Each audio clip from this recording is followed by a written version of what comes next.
just last week, I signed a new world-leading migration and economic development partnership with Rwanda. Under this partnership, those who travel to the UK by illegal and dangerous routes, including by small boats across the Channel, may be relocated to Rwanda, where they will have their asylum claims considered. Those in need of protection will be given up to 5 years of support, including education and employment training, help with integration, accommodation, healthcare, so that they can thrive there, Mr. Speaker. The UK is supporting this investment in Rwanda over 5 years, boosting the Rwandan economy and increasing the opportunities of people living there, further cementing the trading and diplomatic relationship between our countries. Mr. Speaker, this is a bespoke international agreement reached last week with Rwanda.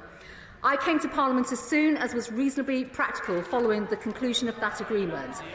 This agreement is comparable with all our domestic and international legal obligations.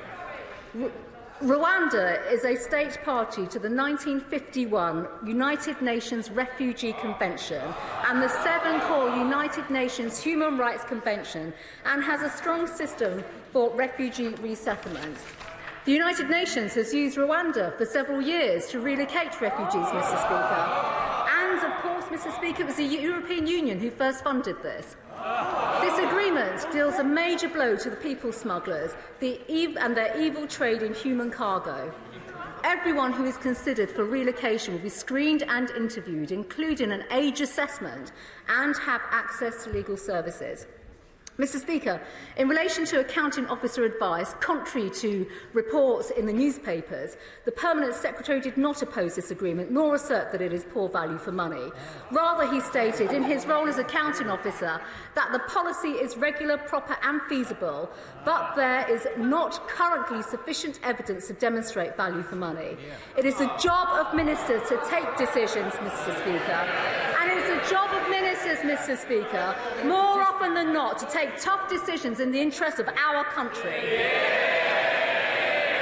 Existing approaches, Mr. Speaker, have failed, and there is no one single solution to tackle these problems, something that I think the benches opposite may have encountered in the past as well.